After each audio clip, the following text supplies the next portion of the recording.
dia. Bom dia a todas, bom dia a todos, ao nosso segundo papo amigo da DCE deste ano, né?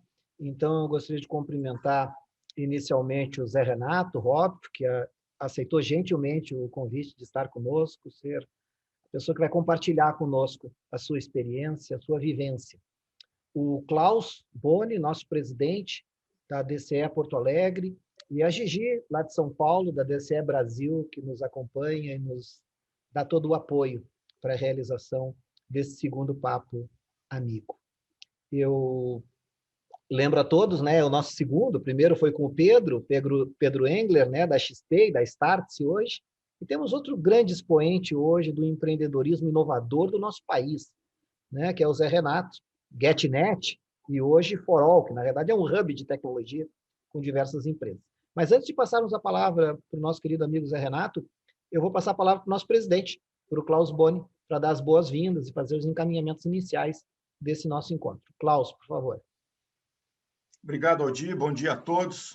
Um agradecimento especial à Gigi por nos proporcionar essa tecnologia toda de viabilizar esse evento. Ao Zé Renato, nosso palestrante hoje, nosso muito obrigado. E agradecer também rapidamente os nossos apoiadores, né? O CDL Porto Alegre, a PUC-RS, o CIEE e o Jornal do Comércio, né? que tanto tem apostado na DCE e a gente vem agradecer com muito carinho, né? Antes de iniciar, só como a DCE é uma associação de dirigentes cristãos de empresas, né? E a gente sempre faz, tradicionalmente, o nosso Papo Amigo faz uma oração muito rápida. Geralmente é um padre que faz isso, então agora na nossa versão virtual vai ser um pouco mais rápido. E já que estamos no mês de maio, é o mês de Maria, né? A nossa mãe inspiradora. E então pedir a invocação de Maria que nos ajude, nos inspire e nos conduza nesses tempos bastante desafiadores, né? E então pedir Maria, rogai por nós. Em nome do Pai, do Filho e do Espírito Santo. Zé Renato, obrigado e a palavra é tua. Bom, pessoal, só fazer uma rápida introdução para o Zé. Ele é cofundador, CEO e investidor da Forol, né? Tem múltiplos papéis, que é esse hub de tecnologia que eu comentei com vocês, que envolve um conjunto de startups atuando em diversas áreas, tem formação na área de informática, né? Tem uma passagem que espero que ele fale um pouco com a gente, o que ele andou fazendo pela Academia da Força Aérea, depois uma formação em administração, em análise de sistemas, e eu vou passar a palavra para o Zé, primeiro fazendo um gancho com a apresentação da DCE. E a frase que eu acho mais legal dele, né, que eu tenho aqui comigo algumas frases das apresentações, quando eu faço palestras, eu tenho alguns empresários que eu utilizo. Tem uma frase dele que diz assim, eu acho que foi numa palestra ou num evento de CEOs que o Zé participou. Não tem nada de grande e relevante no mundo que a gente consiga realizar sozinho, né? E o Zé é um grande engajador de pessoas. Às vezes ele diz fundadores, mas ele é um grande engajador de pessoas. E o convite ao Zé Renato é nos falar um pouco sobre uma dimensão um pouco diferente, nos falar um pouco sobre o papel da formação religiosa, espiritual, a importância dos propósitos e dos valores na construção de uma carreira, de uma jornada tão inspiradora como a que ele tem construído, como a que ele tem trilhado ao longo da sua vida de empresário e da sua própria vida pessoal. Zé, 30 minutos de papo agora contigo, depois a gente faz algumas perguntas aí do pessoal que já pode encaminhar via o chat. Pô, legal, bacana. Obrigado, Aldir, pelo convite. Obrigado, Klaus. Gigi, um prazer te conhecer. Muito feliz com o convite, Aldir. Sabe que quando se compartilha valores, né, se compartilha as coisas mais importantes, né, e quando a gente vai ver as coisas, quando elas dão certo, né, e quando as pessoas se juntam, as empresas se juntam, se vê que a coisa mais importante na construção, as bases, os pilares, como a gente fala muito, né, nós como cristãos, né, que são os fundamentos, né, e os fundamentos, né, a casa, né, não pode, onde é que vai construir a casa, né, e não tem negócio, né, que se construa para nós, como os cristãos, não possa ser construído em cima de pilares tão importantes quanto os valores, né? E como isso tem a ver mesmo com a minha vida. Quando fez o convite, eu achei, puxa, eu fiz uma reflexão, assim, sabe, sobre valores e propósitos, né? Como é que é no desenvolvimento de negócios, né? Aí, acho que tu puxou um ponto, eu brinco assim que, quando eu começo a falar um pouco sobre um pouco da minha história, né?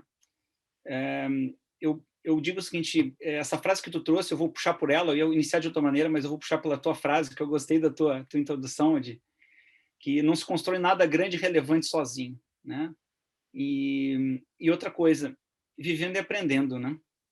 Então, todo dia eu aprendo com umas pessoas, todo dia eu me junto, a humildade da gente estar aprendendo todo dia, de poder estar dividindo o nosso conhecimento e refinando o nosso conhecimento, fazem parte desse processo de construir conjunto, né?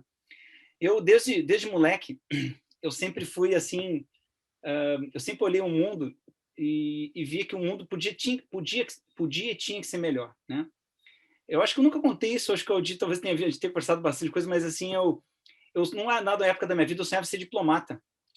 Eu achava que eu queria poder ajudar o mundo a ser melhor. Assim, eu tinha, assim, quando eu tinha uns 12, 14, até uns 15 anos, eu estava bem decidido assim a seguir uma carreira de diplomata, porque eu olhava as coisas que aconteciam no mundo e eu disse, poxa, eu tenho que poder... a gente tem que ter um sentido muito importante na nossa vida. Se a gente passar pela nossa vida de não deixar marcas importantes e a gente não puder ajudar o mundo a ser um mundo melhor, a gente não... né? E logo nessa mesma época eu já tinha isso como uma coisa importante para mim, eu comecei o contato com os movimentos, né, de igreja, né? Então, CLJ, Emaús, depois movimentos de casais, assim, que eu participei. Sempre eu vi assim que aquilo que eu tinha lá como uma essência desde de criança, eu me senti muito bem no movimento de igreja. Na verdade, aquilo para mim me deu muita base, me deu muita coisa importante para que na dúvida não tenha dúvida, né? Agora, falando em tecnologia, uma coisa que eu brinco com os nerds, né, quem é desse mundo de tecnologia, não tem espada cinza, né? Ou tu é Darth Vader ou tu é Luke, cara. Então não tem essa coisa, não tenha dúvida, né? Então, e eu digo assim, tem que ser Luke, cara. Esse negócio de Darth Vader ou espada cinza, para mim, tu foi pro lado negro da força, né? Então, eu brinco isso com o pessoal, mas no fundo o que eu estou querendo dizer para mim é que eu não consigo pensar um negócio que seja construído, que não seja construído com valores verdadeiros, com transparência. E a coisa linda desse mundo digital é que ele, de certa forma, por caminhos às vezes não tão claros ou caminhos complexos, no fundo, essa hiperconectividade que a gente está tendo no mundo, cada vez mais as empresas estão sendo, se não é porque têm seus valores claros, o mundo está exigindo que as empresas sejam melhores, né? O mundo está exigindo que as relações sejam mais justas, o mundo está exigindo que o empresário tenha que ter os seus valores muito claros, porque senão, claro, tem fake news, podemos discutir um monte de coisa nesse sentido, mas vamos pensar, o nosso mundo hoje é melhor, né? Nosso mundo hoje busca ser mais justo, nosso mundo hoje busca menos desigualdade, nosso mundo busca muitas coisas de valores que são muito essenciais, né? E feito esse início, contando um pouco, puxando um pouco a minha história, né? Eu filho de militar, neto de alemão, né? Olha só, já viu como é que é o trabalho e a coisa. Então, para mim, o trabalho, ele não tem, às vezes, a dimensão de como, muitas vezes, acabam se tendo uma lógica de que é algo, assim, ruim, né? Para mim, o trabalho, imagina, a gente tem uma vida, né? A gente passa a maior parte das nossas horas da nossa vida trabalhando. Então, a gente tem que trabalhar naquilo que a gente ama. E o nosso trabalho tem que ter sentido para aquilo que a gente acredita, né? Então, isso, para mim, foi muito importante, essencial, assim, sabe, no meu pensamento de base, assim, sabe? E aí logo que eu estava terminando o colégio militar, eu estava muito em dúvida, né, se eu ia para a área de tecnologia, né, ou se eu ia para a Academia da Força Aérea, porque as duas coisas eu gostava, assim, eu tinha até porque meu pai era aviador, né, então eu tinha aquilo muito forte, acabei indo, fiz vestibular, passei, fiz para a academia, passei, fui para a academia, cheguei lá, pensei, assim, refleti e vi que eu gostava muito de voar, mas eu não queria aquilo como uma profissão, que aquilo não ia me realizar. E eu via que a tecnologia estava revolucionando, estava começando a revolucionar o mundo. Eu disse, é por ali, se eu quero realmente estar participando de alguma coisa que tenha impacto realmente no mundo, eu tenho que ir para a área de tecnologia, com todo respeito a essa coisa assim, sabe, da importância que tem que ser a questão da profissão militar do meu pai, mas eu vi que a tecnologia, tinha um dos meus irmãos que estava na área de tecnologia, e aí eu vim, e aí, filho da PUC, né, o Diego sabe aí, né, fui para a PUC, fiz um curso, procurei um curso que fosse noturno, porque eu queria trabalhar, eu comecei a trabalhar com 16 para 17 anos, eu comecei muito cedo, né, e queria logo conseguir ter minha independência financeira, não que faltasse estrutura em casa, nada, pelo amor de Deus, não era essa a questão, mas é que eu realmente queria poder ter meu próprio dinheiro, poder ir atrás disso, né? E aí comecei a estudar à noite na PUC, fazendo análise de sistemas, e aí comecei a trabalhar no setor de tecnologia, né? E logo em seguida eu acabei, vários amigos tinham ido para o Banrisul, como um banco, era uma das empresas que mais investia em tecnologia na época, eu estou falando no final de 80, início de 90, 91 por ali. E aí eu disse, não, vou num lugar que tenha capacidade de investir, porque tecnologia precisa de investimento, né? E foi uma acertada na minha vida. O Banrisul foi a minha primeira escola, eu tive grandes mestres ali dentro, pessoas, grandes amigos que eu cultivo até hoje, né? Posso citar alguns aqui, não posso deixar de citar o Jorge Krug, né, grande amigo que a gente conhece em comum aí. O Krug foi um dos meus grandes professores, assim, uma pessoa que me deu muita oportunidade, né? Bom, eu com 20 e poucos anos de idade, eu já liderava toda a área de automação central do banco, né? Então, isso aí é aquilo que eu digo, né? Aquilo que hoje, quando as pessoas trabalham comigo, tem um monte de meninada aí, 20 e poucos anos de idade, o pessoal lidera algumas coisas, eu digo, pô, se acreditaram em mim quando eu tinha 20 e poucos, né? E numa época que não era tão comum, né? Por que não acreditar agora, né? Por que não dar espaço, né? Daí que vem algumas coisas que eu digo assim, que o CV mais importante não é o currículo vitae, né? É o coeficiente de viração, né? Quer dizer, as pessoas que se viram que vão atrás, né? Isso tem muito a ver com a questão de que tudo aquilo que hoje em dia são itens que passaram a ser a dinâmica do novo mundo digital, o lado bacana para mim, olhando agora para trás e vejo assim, eram coisas que para mim eram importantes e eram base, né? Hoje todo mundo fala que as empresas têm que ter propósito, senão não engaja as pessoas, né? Todo mundo fala em colaboração, né? Então são coisas que para mim eu não conseguia conceber não ter colaboração, né? Todo mundo fala accountability, né? De responsabilidade das suas responsabilidades sobre todos os aspectos nas coisas, né? Então algumas palavras que viraram meio que jargão hoje em dia dentro desse novo mundo digital, em verdade foram coisas que para mim eram essências logo no início da minha carreira, da minha formação e até das oportunidades que foram surgindo na minha carreira, né? Então, o Banrisul, como primeira escola, citaria pelo menos umas 10, 15 pessoas lá do Banrisul que foram importantes nessa formação, mas foi a primeira escola em que eu pratiquei muito esse processo de co-construção, de criar junto sonho grande, né, de entender de coisas que eram importantes para a sociedade, né? O Banrisul, aqui a maior parte do nosso público aqui é gaúcho, né? Mas assim, quem tem histórico, o Banrisul era um banco público com só atividades públicas, né? Então, eu tive a oportunidade de poder liderar toda uma transformação no banco, que foi o banco se tornar um banco realmente que pudesse ser mais ágil, mais competitivo, pudesse ser um banco de varejo de mercado, que foi o Banrisul Eletrônico, né? Esse projeto, ele criou o Banricompras, ali se criou o Banrisul foi o primeiro banco a ter internet bank 24/7, o Banrisul foi o primeiro banco a ter correspondente bancário, esse negócio de poder atender essa facilidade de poder atender as pessoas em qualquer local. Então, toda essa transformação que foi parte de um processo. Por isso que eu digo que não precisa ser empresário para empreender, né? Então, eu digo que minha primeira atividade como empreendedor foi dentro do banco, empreendi dentro do banco público. Quer dizer, eu procurei fazer com que o banco, a empresa no qual eu entendi e tive dor de dono, né? Eu queria que ela pudesse sobreviver, queria que ela pudesse ter competitividade, queria que ela pudesse atender melhor as pessoas, eu queria que as pessoas deixassem de ficar só atendendo no caixa, que elas pudessem fazer negócios, que elas pudessem fazer coisas menos manuais e coisas mais pudesse ter uma dinâmica maior, porque o banco tivesse uma competitividade, né? Então, e como para mim o certo é o certo, o errado é errado, isso me ajudou muito no banco, porque trocava partido em partido A, B, C, D ou Z, não importa, eu estava brigando pelo banco, não estava brigando pela minha situação, né? Então isso fez com que os projetos no qual eu tive a honra de ter liderado, ter conduzido e ser talvez o principal estrategista do processo, mas eles passaram por 3 administrações distintas, politicamente opostas, coisas que normalmente quando entra uma nova administração derruba qualquer projeto estratégico da administração anterior, é a marca da administração anterior, né?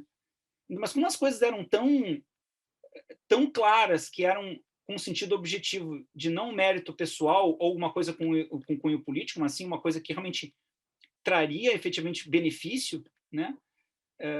tanto para os clientes quanto para o banco em si. Então, isso foi cerne. Então, o que eu digo assim, tipo, como é que... Bom, resiliência, claro, né? Equipe, construir junto, trazer todo mundo que pudesse fazer para o barco, né? Tem a brincadeira que eu falo que, né, não é trazer para o barco, é trazer para ele e queima o barco, né? Então, quer dizer, traz o pessoal para que realmente se comprometa e faça esse processo junto. Então, com isso se criou um grupo muito grande de pessoas que eram donos do projeto, eram pessoas que faziam as coisas acontecerem, e como se queria o bem, se queria o melhor para o banco, se queria as coisas se fazer e se fez sempre da maneira correta, não tinha como chegar e detonar, né? Então, ou quando vieram e tentaram, em seguida se voltava atrás e se via que... Então, isso, a fortaleza no qual a casa que a gente construiu ali foi construída em cima de processos muito bem feitos, né? E só que chegou um certo momento, né, que eu disse, olha, eu queria empreender meu próprio negócio, não queria mais empreender dentro de um banco, eu queria buscar, né, e eu olhava o mercado brasileiro, via que o mercado brasileiro tinha algumas anomalias importantes, tinha uma situação específica que era no mercado de meio de pagamento, em que existia um duopólio, né, Redcard com Mastercard e VisaNet com Visa, hoje Rede e Cielo, né, e dizer, pô, aí tem uma oportunidade gigante, 2 mercados gigantes, empresas gigantes, e disse, pô, você vai querer brigar com os gigantes? Sim, tem um mercado gigante com 2 players, né, como se diz aqui no Sul, né, gato gordo, né, então, com todo respeito ao que eles construíram, mas na verdade é um duopólio. Duopólio, se alguém chega onde tem mercado e tu vem e tu faz uma disruptura. E aí surgiu a GetNet em 2003. Tive a honra de poder fundar a empresa junto com 2 famílias investidoras, família Correia e família Stumpf. Busquei para mim nesse sonho grande um grande parceiro de PUC, né, o Christian Maresi, né, e meu parceiro de PUC, e ele foi meu braço direito assim na construção da GetNet. Assim, a gente eu ia lá rompendo barreiras e o Christian ia lá construindo depois a casa, né? Fazendo um grande amigo, uma pessoa no qual eu divido valores. A gente tem muitos valores de base, assim, de construção mesmo, né? Então, de construção desses itens, né? E assim foram se juntando vários amigos de vida, né? Grandes amigos do Emaús, hoje trabalham comigo também, hoje até amigos do CLJ, de Emaús, que trabalham comigo hoje até na própria Forol e que ajudaram na construção da GetNet. Então, a GetNet é considerado hoje a primeira fintech brasileira, né? A primeira empresa no setor com tecnologia, fez uma disruptura. A gente abriu o mercado brasileiro de cartões e mudou o mercado de telefonia, né? Muita gente vê a GetNet pela operação do Santander, mas a primeira coisa que a GetNet mudou foi o mercado de telefonia, era com cartão físico, né? A recarga de telefonia em 2013 era cartão físico. A gente que introduziu a recarga eletrônica no Brasil. Então, a gente pegou os cartões físicos, raspamos, botamos dentro de uma maquininha, fomos nas teles dizendo, olha, dá para vender no POS, tu topa? E assim começou a recarga de telefonia eletrônica do Brasil, né? Então, a gente, em pouco tempo, movimentava mais de 4 bilhões de reais, 40% da recarga de telefonia do Brasil passava pela GetNet. E isso criou a rede necessária para que a gente fosse negociar com o Banco Santander, uma aliança estratégica para poder abrir o mercado brasileiro de cartões. Por que o Santander? De novo, a questão de valores, né? A gente negociou com bancos que eram bancos mundiais, que tinham possibilidade de pressionar Mastercard e Visa para poder ter uma ruptura do modelo no Brasil. Então, negociamos com a HSBC, Citi e Santander, e o Santander é o que tinha maior alinhamento de valores conosco, né? O Santander era um banco que, mesmo aberto, tinha controle, tinha um banco de dono. Vocês devem conhecer a história, né, do Botín. O Botín é muito ligado com a Igreja Católica, né? Então, a Espanha tem um movimento, e eu acabei tendo de novo as pessoas, né? Acabei tendo um suporte, construído uma grande amizade com uma pessoa chamada Mário Luiz Canteiro Brandes, Mário Canteiro, né? Mário Canteiro é um católico, né?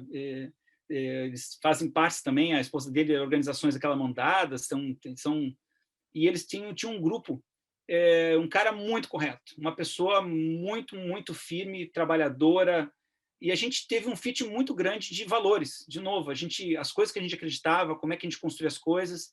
E apesar das negociações que não foram fáceis, porque cada um representava uma empresa, eu, a GetNet e o Santander, bom, eu fui mais de 20 vezes a Madrid, né? Preciso dizer a quantidade de vezes que tive que ir a Madrid para poder fechar essa negociação. Não foi com o Brasil que eu negociei. E aí, mas assim, como houve uma confiança dele e acreditou que a gente tinha seriedade, que a gente tinha honestidade, que a gente que nossos processos tinham os valores, teve um fit de valores. E aí nós declinamos do HSBC e do Citi e fechamos com o Santander. Porque, no fundo, o negócio entre empresas é um negócio entre pessoas, né? Então, desse processo iniciou o grande salto de novo da GetNet. E hoje o Mário não podia deixar de ser o meu grande parceiro hoje no meu crescimento internacional da For All. Ele é o meu advisor, o sócio nosso do crescimento internacional que a gente está fazendo agora, iniciando esse ano na For All. Então, as coisas vão acontecendo na vida, né? As pessoas vão passando e vão deixando marcas e são baseadas nessa construção, nesse processo que foi vendo, né?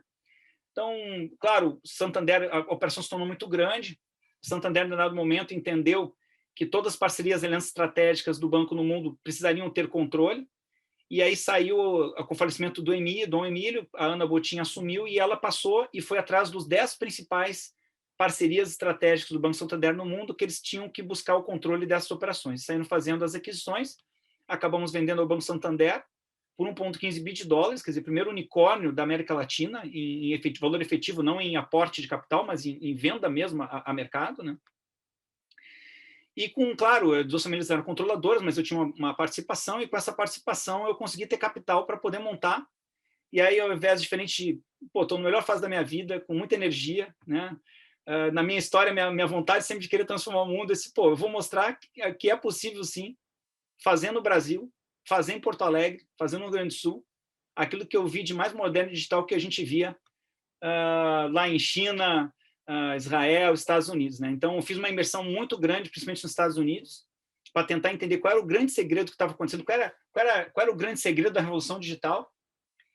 E o lado bom é o seguinte, muito do segredo do lado digital tem a ver com os nossos segredos, né, de cristãos, né? Então, transparência, propósito, né, colaboração, coisas nos quais, né, o empresário cristão tem como seus valores, né? Então, aquilo que o mundo hoje está valorizando, no fundo, pode parecer um troço que a gente pensa, pô, mas o mundo está ficando menos religioso, mas se parar para perceber, o mundo está valorizando aquilo que, em essência, são os nossos valores, né? São as coisas que são essenciais para nós, né?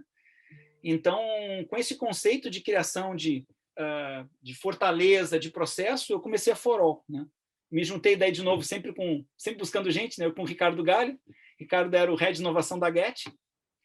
E com ele a gente começou a For All, né? Por que o nome For All, né? Porque era para atender tudo e todos. Na verdade, a gente viu que esse mundo digital, com a grande revolução que iniciou com os smartphones, depois veio o conceito de marketplaces, e-commerce, marketplaces, e agora o item mais importante de plataforma. Então, o que está todo mundo falando hoje, que é plataforma, né? Acho que tá com a capa na frente aí, Aldinho. Ficou com a folha.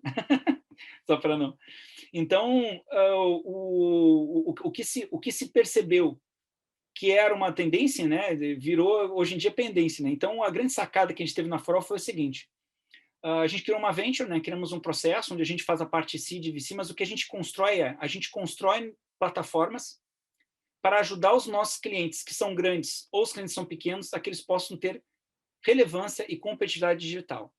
Então, a gente criou daí, então, uma primeira empresa chamada For All Tecnologia, fizemos o lançamento no final de 2016, em 2017, com o conceito de trazer o conceito de plataformas para poder fazer transformação digital das empresas, né? O lado bom foi que a gente lançou isso 2 anos antes do mercado começar a entender realmente o assunto. O lado ruim foi que a gente lançou 2 anos antes do mercado entender o que a gente estava fazendo, né? Então, o Brasil ainda não tinha a dor digital, né? Então, a gente teve muita dificuldade no início, as pessoas entenderem o que a gente entregava, né?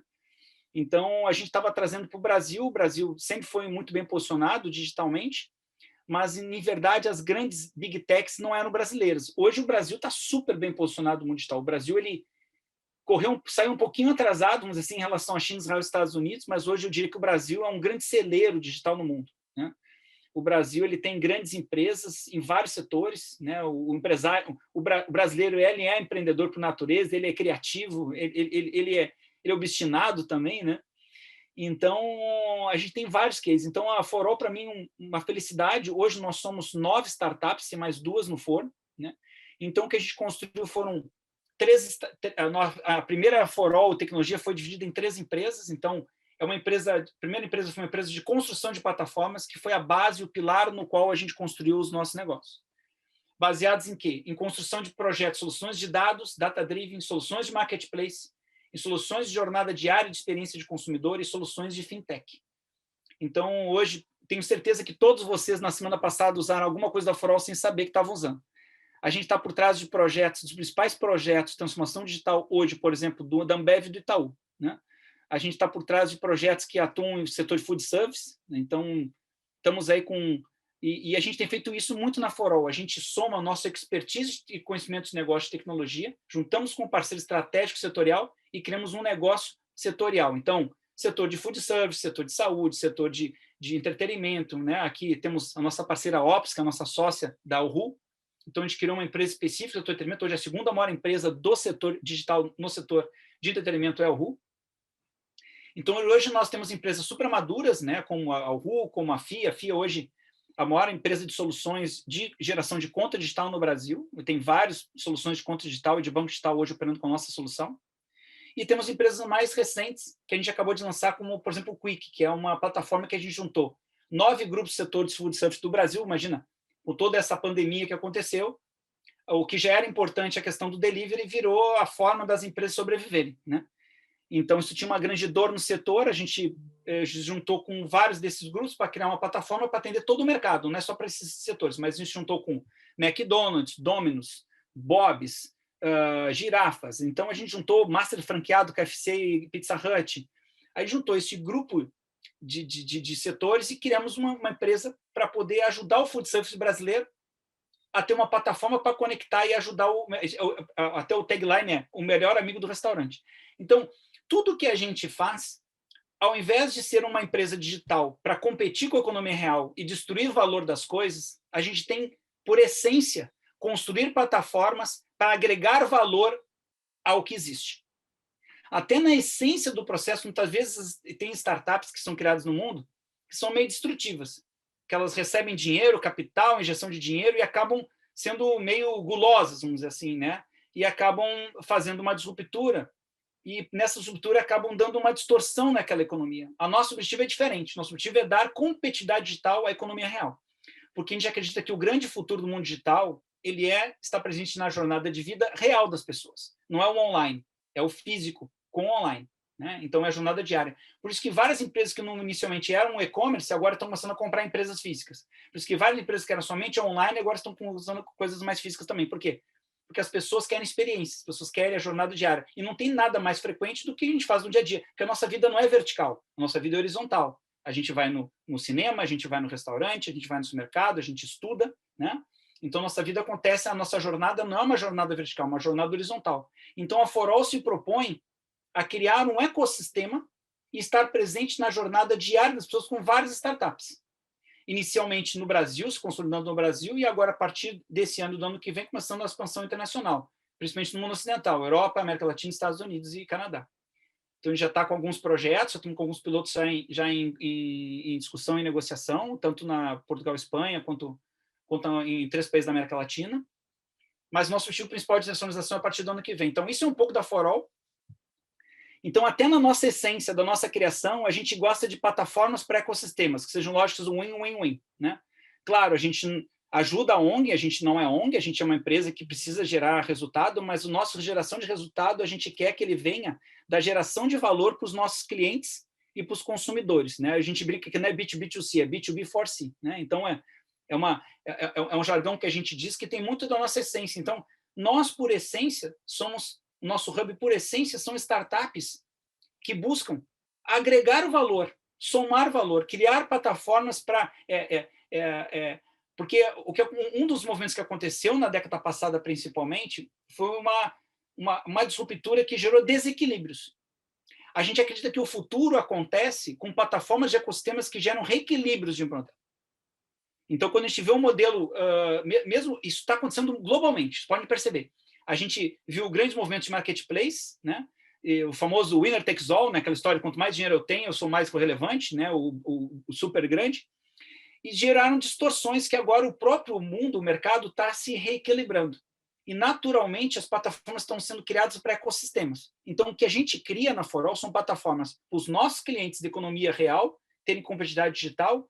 E as startups que são setoriais, elas são feitas junto com empresas do setor para criar relevância em itens que são frequentes de jornada diária de vida das pessoas. Essa foi a lógica que a gente construiu. Hoje somos 9, a gente está lançando agora uma startup também com o Grupo Randon.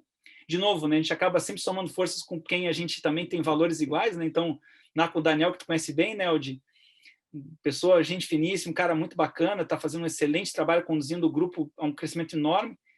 E a gente se juntou agora para criar uma operação também no setor logístico em conjunto, Forol e Rondon, que é o R4. Então, assim, esse é o nosso negócio. A gente criou plataformas para mercado, que a gente brinca que é ou nascemos grande ou a gente cresce junto com você nas plataformas. E nos setoriais a gente se junta e cria sociedades, né? O pessoal disse, o Zé adora fazer JV. Então, a mesma forma que eu adoro construir com os outros, eu adoro construir com empresas também. Porque isso garante mais solidez, garante e agrega e está dentro do nosso propósito. Nosso propósito não é criar algo para poder destruir valor ou matar um mercado ou ser olho grande, né? Brincadeira que eu digo pessoal, olho grande só serve para dar uma remela, que eu digo para a turma lá, né? Então, tem que criar valor novo, tem que agregar valor aos processos. Então, é assim que a gente tem construído, isso nos dá tranquilidade, alimento de propósito, nos dá perpetuidade, nos dá um posicionamento super bem em relação ao mercado, porque a gente não é visto como algo que vem destruir, a gente vem como um valor agregado. Então, é a lógica famosa do win-win-win. Por isso que nossos negócios são plataformas para ecossistemas. Então, fechado esse parênteses, assim, eu acho assim que tenho conseguido, e com felicidade, assim, trazer pessoas para esse sonho grande. As equipes que a gente diz lá, busca pessoas que sejam alinhadas com os nossos valores, que acreditem no que a gente acredita, né? E é claro, né, todas as empresas têm que ter ações relacionadas também que possam ajudar a sociedade. Então, a gente, na pandemia, a gente fez muitas ações relacionadas com isso, migramos nossas plataformas para poder ajudar o governo do Estado, ajudamos aqui o governo do Estado, ajudamos o Porto Alegre também, ajudamos em outras situações, ajudamos várias empresas, ajudamos mais de 35 instituições com processos no programa chamado Soma. E tudo foi feito assim no mutirão que a gente pediu para as pessoas colaborarem. Quando a gente viu, a gente tinha 50 e 60 colaboradores ajudando por própria proatividade a fazer isso aí no meio daquela confusão toda, no meio daquela pandemia. E que eu digo, né, assim, o que vale é a importância como que a gente passa essas mensagens, né? E a Forol como toda, ela tem várias ações assim, a gente divulga, mas a gente cuida também para não divulgar também de maneira muito ostensiva também. Eu troço que a gente fica, eu digo, pessoal, eu não gosto também quando as coisas são feitas porque elas são feitas para poder aparecer o que fez. Eu prefiro fazer e que isso gere frutos, né? Então, claro que a gente também tem que divulgar de certa forma, porque isso também motiva as pessoas a fazerem o bem, né? Mas eu não gosto muito também quando as empresas que o feicão, né? Então, assim, eu assim, não tem coisa mais, né? O próprio Evangelho diz, né? Não tem mais eu vomito, né? Aquela palavra que se diz, né? O hipócrita, né? Então, eu acho que para mim isso é muito forte, né? Tem que ser verdadeira, tem que ser correto, e a prática move montanhas, né? Então, com isso eu finalizo aí um pouco da história, do caminho, né? E passo aí para a gente poder conversar, bater uma bola e ver o que vier nas perguntas aí. Obrigado, pessoal. Tá no mute, eu acho, Odin. Tá no mute. Tá no mute ainda. Oi. Deu, agora deu. Agora deu. Renato, muito legal. Vamos explorar, nós temos 10 minutos, 15 minutos para as perguntas. Nós somos extremamente rigorosos, né? A 1h em ponto nós encerramos. 5 minutos antes eu passo para o Klaus conduzir o encerramento. Já tem algumas perguntas, recebi algumas diretas, tem outras aqui compartilhadas. Tenho 3 perguntas aqui em cima da mesma temática. Uma pedindo para ti uma reflexão sobre o que o CLJ, né, o que a participação nessa formação de liderança católica contribuiu nessa tua trajetória e nessa tua fala, e 2 com relação específica ao Emaús, né, como fonte de valores de solidariedade, né? Eu me recordo de uma passagem muito interessante dessa descrição aí que tu colocaste, quando começou a pandemia, a paróquia que eu frequento, que é a Nossa Senhora do Líbano, do Monsenhor Ziles, nos domingos à noite tem a missa do Emaús, né? E eu tenho assistido às missas remotas a partir de então, em função da pandemia. Eu me recordo que a primeira que eu entrei assim, estava com a minha esposa e disse, não, isso aqui é a Forol que tá facilitando isso, é o Zé Renato que está viabilizando todo esse processo aqui, né? Muito legal, né? Uma coisa muito legal, muito, muito legal. Então, Zé Renato, fala um pouco para a gente do que tu acha que, aí vou pegar as 2 perguntas aqui, as 3 perguntas, CLJ e Emaús plantaram em ti para ser esse líder empresarial que tu é hoje, né? Que tu representas hoje. Olha, esse é um bom ponto, né? Eu, assim, o Severino, né, que era o lá da paróquia lá que a gente Sagrada Família, né, era um padre assim muito, muito fantástico. Neuzilis é outro cara especial, né, eu acho assim que tanto os padres, né, que tinham, eu acho que eles tinham muita coisa muito legal, eles diferentes, né, o Severino com uma forma, Severino tinha uma bondade, assim, um processo de transmissão do bem muito forte, que eu me recordo, assim, sabe? Ele foi... meu casamento foi ele, né? Eu conheci minha esposa no CLJ, acho que posso ter que dizer isso aí, né? Acho que a gente seguiu depois juntos no Emaús, né? E um pouco também do meu retorno, quando eu fui para a Academia Forcelli, já tinha começado a namorar com a minha esposa, né? E eu não sei o quanto que foi, mas acho que foi mais o que eu não acho que não foi a tecnologia que me trouxe de volta, acho que foi porque eu já estava namorando com ela que eu voltei, mas deixar desse parênteses assim. Muitos amigos até hoje, né? Mas assim, esse ponto central é que os movimentos de igreja eles reforçam valores importantes para a gente. E essas reuniões que se fazem entre grupos se discute muito dia a dia. A gente discutia, né? No CLJ um pouco menos, porque as reuniões eram muito em grupos maiores, mas vemos com esse processo de grupos menores, acabava se discutindo muito a vida que a gente estava vivendo, os desafios do dia a dia. E nessa discussão a gente acaba colocando o que a vida nos coloca à prova, né? Desafios.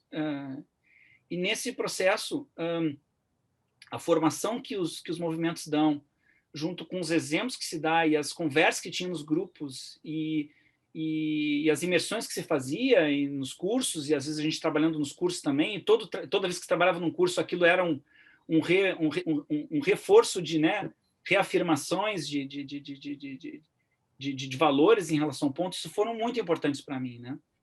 Porque me ajudaram a ver que a gente não está sozinho, sabe? Porque num mundo que às vezes a gente vê tanta injustiça em tanta coisa, né? E às vezes a gente vê, principalmente em situações de pandemia, como a gente vê hoje, né, que se divulga muitas vezes o ruim, né? Então a gente fala, né, que a gente está vivendo assim um pouco tóxico, assim, às vezes as coisas, né? Eu sou otimista por natureza, né? A gente tem que ser otimista, a gente tem que transmitir o bem, a gente tem que transmitir saúde mental, né? Tá todo mundo vivendo uma situação difícil, né?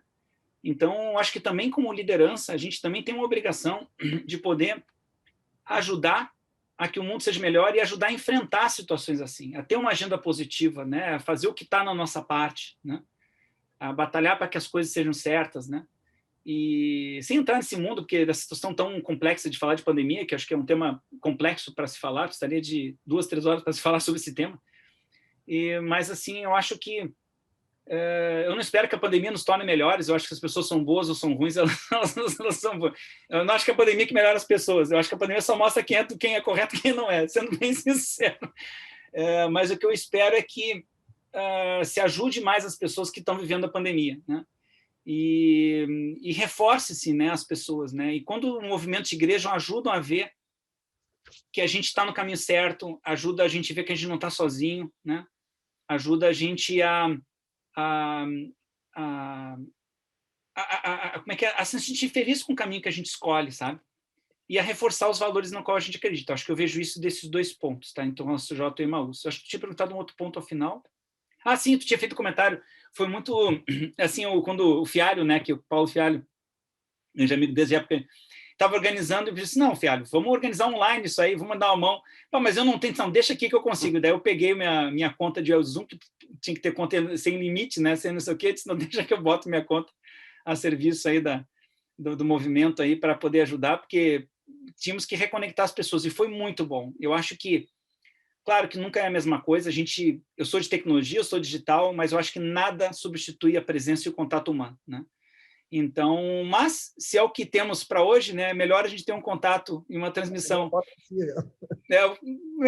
O melhor é a gente poder fazer uma missa virtual. Aquilo foi muito bom para mim, eu tenho certeza que foi muito bom para muitas pessoas, porque levou para casa da gente um pouco da oração, um pouco do contato, sabe? Da espiritualidade, que sempre é importante, mas eu acho que nos momentos de dificuldade passa a ser mais importante para nos dar uma paz no coração, para que a gente possa sentir um pouco mais de tranquilidade. Então, acho que foi muito bacana isso que acabou acontecendo ali. Bom, Zé, nós estamos correndo um risco sério não de reduzir, não de escapar do horário das 13, é de reduzir a fala do nosso presidente bastante. Tá cheio de perguntas. Eu vou fazer uma pergunta rápida aqui para ti sobre a Forol e depois volto para o tema central nosso. Tá bem. Tem uma do Gilson aqui que diz que ele lembra da festa de lançamento da Forol, que foi grandiosa, foi muito legal. E ele pergunta o que mudou na Forol desde aquele momento do lançamento, né?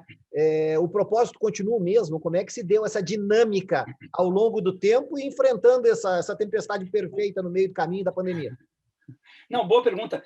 O propósito, isso que foi bacana, o propósito e o sonho grande continuam o mesmo. A forma de execução que a gente foi mudando ao longo do caminho, né?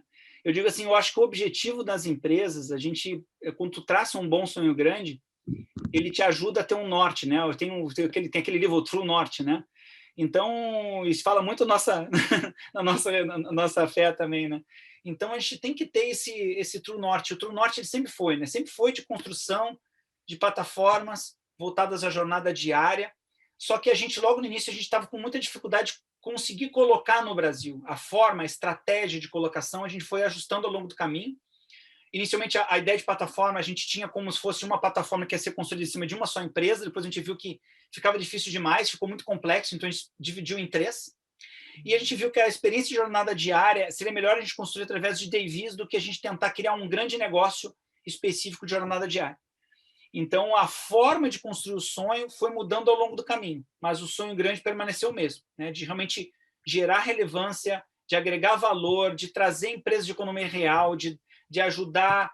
O nome Forol vem daí, né? Então, o nome permanece válido, a ideia de um ecossistema digital permanece válido, a ideia de agregar valor a quem é da economia real continua válido.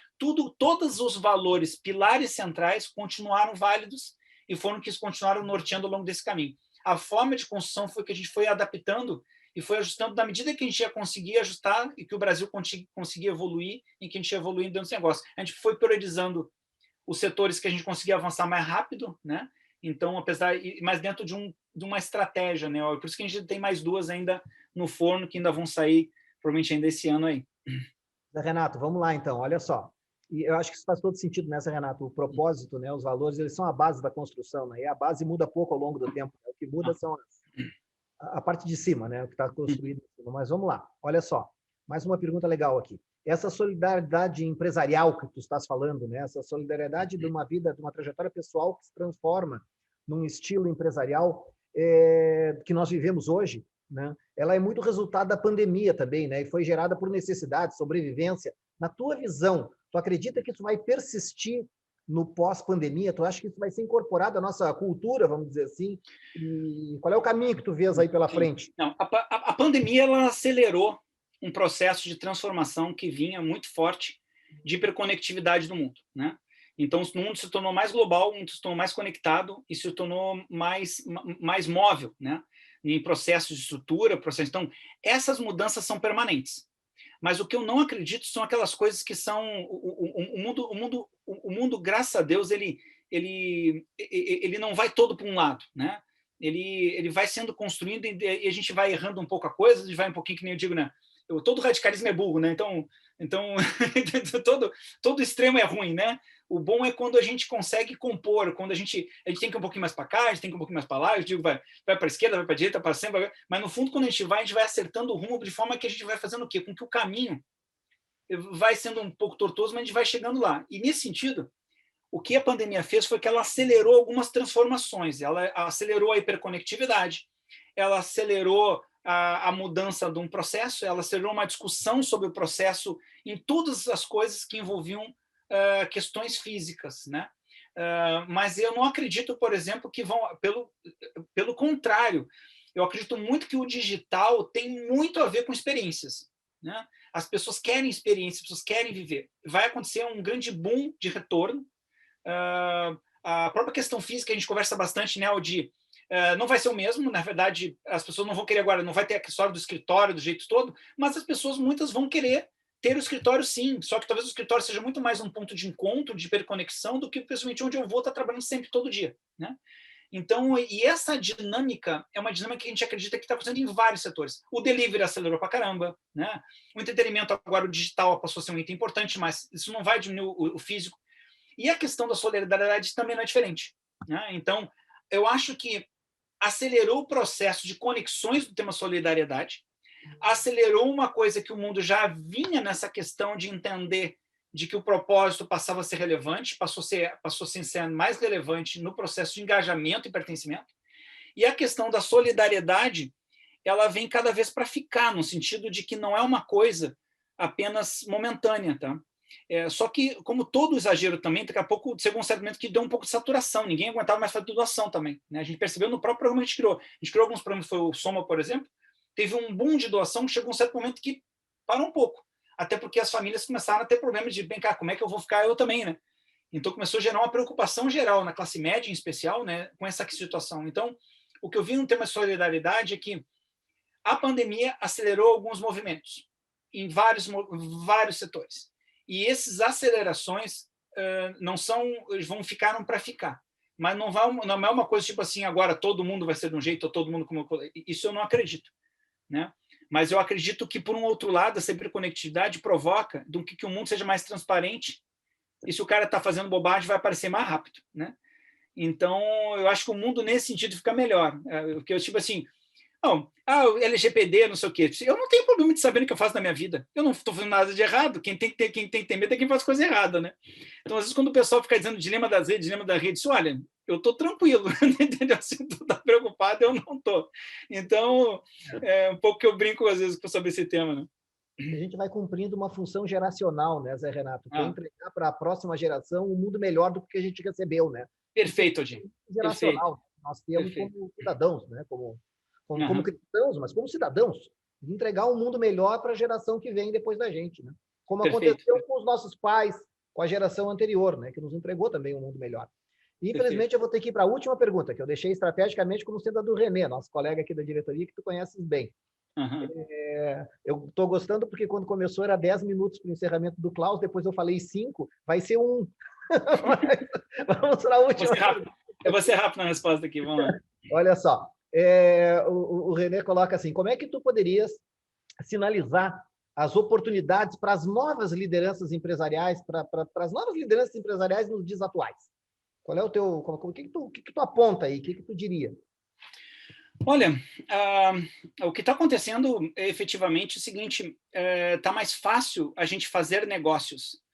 O mundo está, com toda essa lógica de cloud, hiperconectividade e esses processos, o mundo está ficando mais rápido, está ficando mais pro-business e está ficando mais alinhado com os nossos valores. Eu digo, os próprios valores cristãos, a pessoa sendo religiosa ou não, mas os valores cristãos são base de muito do que se defende hoje no mundo digital.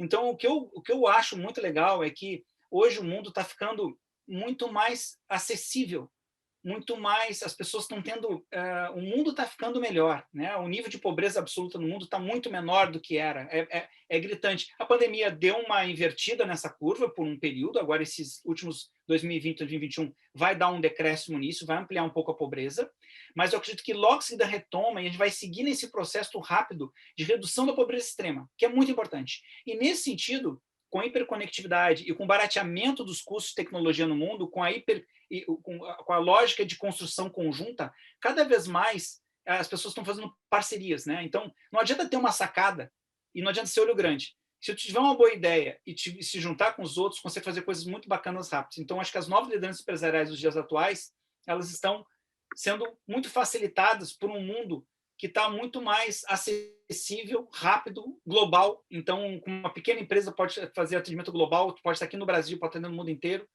Então, eu acho que eu vejo um horizonte muito positivo. A minha visão de mundo ela é muito positiva para os próximos anos, né? Eu tenho certeza que a gente vai passar por essa crise e outras que virão a gente vai passar também. Eu acho que isso faz parte do processo da construção e aprendizado do nosso mundo. Muito legal, Zé Renato. Nós vamos encaminhar agora, já vou encaminhar para o Klaus. Te agradeço muito, né, por esse testemunho, né, que tu fizeste com a gente aqui, foi um testemunho de vida, de trajetória, né, pessoal, familiar, profissional, né, de um grande empresário cristão, né, que é uma inspiração para todos nós. Eu fico pensando assim, Zé Renato, às vezes, uma das coisas que a gente faz, talvez a gente não faça tão bem, e acho que a gente tem que resgatar e repensar isso, eu falo até do ponto de vista da academia e de entidades como a nossa, como a DCE, às vezes a gente fala muito e fala demais, e tem razões para falar de um Steve Jobs, de um Jeff Bezos, de um Bill Gates, né? Mas a gente tem que falar mais dos nossos aqui, né? Porque daqui a pouco a gente está falando agora, durante uma hora, com um cara, amigo nosso, né, que convive com a gente, que é um cara simples, que é um cara legal, que é uma pessoa que nem nós. Quando nós, que eu diga no sentido de todos nós, que está aqui em Porto Alegre, no sul do Brasil, e o cara fez a primeira fintech, o cara teve o primeiro unicórnio desenvolvido aqui, né? Hoje gera possibilidades de crescimento pessoal e profissional, emprego, renda para centenas de pessoas. Isso é muito bonito, sabe? Isso, eu acho que isso nos envaidece a todos, de sermos teus conterrâneos, de estarmos juntos e, claro, também de compartilharmos uma mesma fé, de compartilharmos uma mesma formação, né? Que nos dá sustentação para a vida, né? Para o nosso crescimento como pessoas. Então, te agradeço muito de coração teres participado conosco, né? Tu é uma pessoa muito especial para todos nós e muito especialmente para uma entidade como a DCE, uma entidade que procura valorizar esse empreendedorismo cristão, esse empreendedorismo, como tu disseste, né? Que compartilhe os valores, porque nesse momento a gente está falando de valores, né? Fundadores, valores que alicerçam uma construção, uma catedral que vai viver por séculos, que vai existir por séculos, né? Então, muito obrigado, Zé Renato, muito obrigado. Eu te agradeço também, Odi, a oportunidade. Vou passar a palavra para o nosso presidente, porque eu acho que ficou 30 segundos para ele fazer o encerramento. Klaus, contigo. Joia, vou ser rápido. E que maravilha, Zé Renato, né? Esse teu depoimento, e é um testemunho, né? Esse teu testemunho vale mais do que livros e livros, né? Então, só essa tua maneira de tocar o teu negócio, né? Baseado nesses valores, que para nós são valores, e são os valores da própria DCE, né? Como empresários, a ética, a questão do ser humano no centro de todo o processo, né? Quer dizer, é isso que a gente fica... Por isso que a DCE existe, né? É para isso, é para dizer para os empresários, pessoal, existe uma maneira de fazer negócio, sim, muito boa, que todo mundo ganhe, né? Win-win-win, né? E aí, até agora, eu tive uma experiência com a For All, né? Eu não conhecia, eu confesso, enfim, e eu baixei um aplicativo ali do Bourbon, né? Do Bourbon, ali, da negócio de trocar as notinhas e tal, e, enfim, abaixei ali que eu vi que era For All, né? Eu digo, que legal, né? A For All ali, né? Então, uma empresa daqui, que é o Zafari, apostando numa tecnologia daqui, olha que maravilha isso, né? Então, isso é muito bom, a gente fica renovado com isso, né? E uma inside information, aí eu soube através de uma amiga da minha filha que trabalha na For All, e diz que adora. Então, para mim, isso quer dizer, puxa vida, que bacana tu ter uma empresa que as pessoas adoram trabalhar, ainda por cima, né? Então, isso é muito bacana. Mais uma questão essa questão do empresário, a DCE tem um programa que chama Empresa com Valores, tá? O René é o capitaneia aqui no Sul isso, o pessoal de São Paulo lá também funciona muito bem, e é mais ou menos uma trilha para o empresário que não sabe por onde ir. São grupos de 10 empresários que trocam essa informação, que nem tu tivesse lá, vocês estiveram nos Emaús, né, de tu ter as pessoas trocando, se reconhecendo entre eles, né, os empresários no seu dia a dia, reconhecendo as suas dificuldades e construindo em si, criando essa rede de confiança. Essa é a palavra que tu disseste, né? A confiança para fazer negócio é muito importante, né? Então, é só deixar essa dica aí, Empresa com Valores, um projeto que a DCE há muitos anos trabalha, e a gente vai poder depois divulgar aos pouquinhos essa questão de como chegar a isso. Tá? Muito obrigado, Zé Renato. Tá?